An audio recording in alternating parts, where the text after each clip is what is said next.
আগামীর বাংলাদেশ ইসলামের বাংলাদেশ। আসসালামু আলাইকুম ওয়া রাহমাতুল্লাহি ওয়া বারাকাতুহু।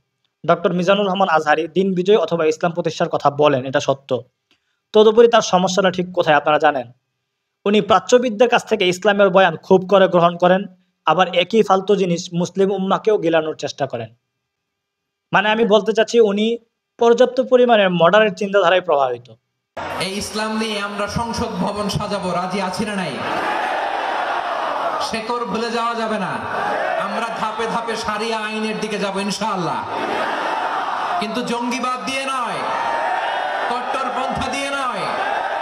আমরা ইন্টেলেকচুয়ালি গ্রাজুয়ালি ধাপে ধাপে শারিয়া আইনের দিকে মুভ করব ইনশাআল্লাহ। বলো, এখানে উনি ঠিক কি বলেছেন আপনারা খেয়াল করেন। উনি প্রথমে বলতে চাচ্ছেন যে আমরা শরিয়া আইনের দিকে মুভ করব। তার ভাষায় ইন্টেলেকচুয়ালি অথবা গ্র্যাজুয়ালি, মানে ধাপে ধাপে আমরা শরিয়া আইনের দিকে মুভ করব। আমরা ইসলাম দিয়ে সংসদটাকে সাজাবো। এর মানে উনি সাব্যস্ত করলেন প্রচলিত এই সিস্টেম, মানে গণতান্ত্রিক পদ্ধতিতে আমরা ক্ষমতায় আগে যাব ইলেকশন বা ভোটাভুটির মধ্য দিয়ে, তারপর সেখানে গিয়ে আস্তে ধীরে কোরআনের আইন বাস্তবায়ন করব, কোরআনকে আমরা প্রমোট করব, তারপর শরিয়া আইনের দিকে ধাপে ধাপে ইন্টেলেকচুয়ালি আমরা মুভ করব। একই সাথে তিনি আরো একটা বিষয়কে নাকচ করেছেন, আপনারা খেয়াল করেছেন কিনা? উনি বলতে চাচ্ছেন যে আমরা জঙ্গিবাদ অথবা চরমপন্থা দিয়ে ইসলাম প্রতিষ্ঠা করব না। কিন্তু জঙ্গিবাদ দিয়ে নয়, কট্টরপন্থা দিয়ে নয়। তার এই বক্তব্য একথারই প্রমাণ বহন করে যে আপনি, আমি বা আমরা যদি গণতান্ত্রিক এই সিস্টেমে ঢুকে ধাপে ধাপে ইন্টেলেকচুয়ালি মানুষের ভোটাভুটির মধ্য দিয়ে সংসদে গিয়ে ইসলাম প্রতিষ্ঠার কথা না ভেবে ভিন্ন কোনো পলিসি গ্রহণ করে ফেলি, তাহলে সেটাই হয়ে যাবে জঙ্গিবাদ বা চরমপন্থার অংশ। এখন মিজানুর রহমান আজহারী সাহেবের কাছে আমার একটা প্রশ্ন থাকতেই পারে, রসুল সাল্লাল্লাহু আলাইহি ওয়াসাল্লাম তো আপনার মতন করে বলা এই রূপরেখার অধীনস্থ হয়ে ইসলাম প্রতিষ্ঠা করেন নাই, বা তিনি ওভাবে ভাবেন নাই, তাহলে তার ওই কর্মপন্থাও কি জঙ্গিবাদ বা চরমপন্থার অংশ? পারবেন এই ধরনের কথা বলতে? পারবেন না। আচ্ছা, আমি যদি এখন বলি যে আধুনিক সভ্যতা বা বিশ্ব মিডিয়া কর্তৃক যে পন্থাকে, জিহাদিজমকে যেভাবে জঙ্গিবাদ অথবা চরমপন্থা বলে বুলিয়ে ওড়ানো হচ্ছে, সেই পন্থায় ইসলাম প্রতিষ্ঠা করা অনেক সহজ, তাহলে কি আপনারা আমার এই কথার হাকিকতকে এড়িয়ে যেতে পারবেন? আপনারা কি কোনোদিনও পারবেন তালেবানের ইসলামী ইমারাকে অস্বীকার করতে? আপনারা কি পারবেন আল কায়দার সাবেক নেতা আল জোলানি কর্তৃক সিরিয়ার বিজয়কে অস্বীকার করতে? কোনোদিনও পারবেন না। পক্ষান্তরে মিজানুর রহমান আজহারী যে পন্থা বা যে মানহাজ আমাদের সামনে তুলে ধরছে, সেই পন্থায় পৃথিবীর কোনো প্রান্তে একটা মুহূর্তের জন্য কি ইসলাম প্রতিষ্ঠা হয়েছিল? আমি যদি বলি এমন নজির আপনারা কোথাও দেখাতে পারবেন? জামাতে ইসলাম কি পেরেছে এই পন্থায় পৃথিবীর কোনো একটা প্রান্তে একটা সেকেন্ডের জন্য হলেও ইসলাম প্রতিষ্ঠা করে দেখাতে? পারেনি। তাহলে মিজানুর রহমান আজহারী কিসের বুলিয়া ওরাই আমাদের সামনে?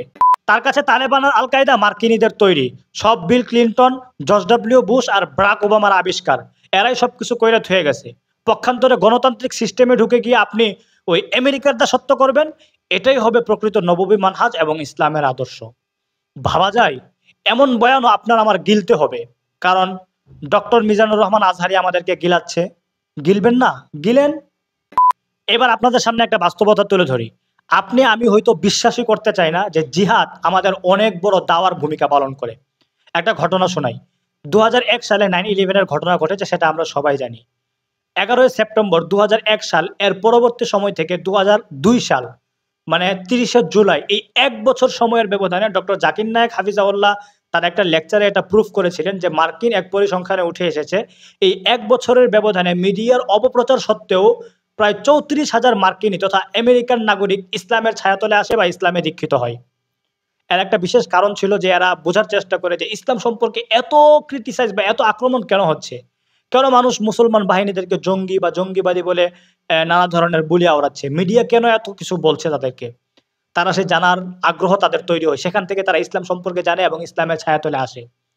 প্রকৃত দায়ীর দাওয়ার সফলতা তো এখানেই, সে এমন কাজ করবে যেই কাজে কোনো অমুসলিম ইসলামে দীক্ষিত হবে অথবা কোনো মুসলমানদের রাষ্ট্র ইসলামী রাষ্ট্রে পরিণত হবে।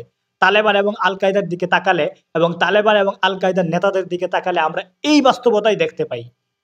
শোনেন, শেষমেশ বলি, শেখ ওসামা বিন লাদেন রহিমাউল্লাহ, মানে আল কায়দা প্রধান, এক 9/11-এর ঘটনা ঘটিয়ে পুরো পৃথিবীতে যেই দাওয়া দিয়েছে, 1 লক্ষ মিজানুর রহমান আজহারেরও যদি জন্ম হয় সেই দাওয়া কোনোদিন দিতে পারবে? পারবে না। 7ই অক্টোবর 2023 হামাস ইসরায়েলে হামলা চালিয়ে যেই দাওয়া পুরো পৃথিবীকে দিয়েছে এবং মুসলিম উম্মার যেই চেতনা জাগ্রত করেছে, 100 কোটি মিজানুর রহমান আজহারেরও যদি জন্ম হয়, সেই দাওয়া কোনোদিন দিতে পারবে? পারবে না। সুতরাং মিজানুর রহমান আজহারের মতন লোকেরা দাওয়াতি কার্যক্রম করে সেলিব্রিটিজম উপভোগ করতে পারবে, তাদের ওয়াজ মাহফিলে লাখ লাখ মানুষ হবে, এগুলোই হবে। কিন্তু ওসামা বিন লাদেন রহিমাহুল্লাহর মতন করে একটা ঘটনা ঘটিয়ে 1 বছরের ব্যবধানে 34,000 মার্কিনের ইসলাম গ্রহণ করানোর ঘটনা ঘটিয়ে ফেলবে, এমন যোগ্যতা মিজানুর রহমান আজহারির 14 গোষ্ঠীরও নাই। হামাসের মতন করে পুরো উম্মার চেতনা জাগ্রত করবে, শেখ আবু উবাইদা হাফিজাহুল্লাহর মতন করে একটা জাতিকে প্রকৃত দাওয়া ও জিহাদের লিড দিবে, এইসব কাজ লক্ষ কোটি মিজানুর রহমান আজহারিকে দিয়েও হবে না।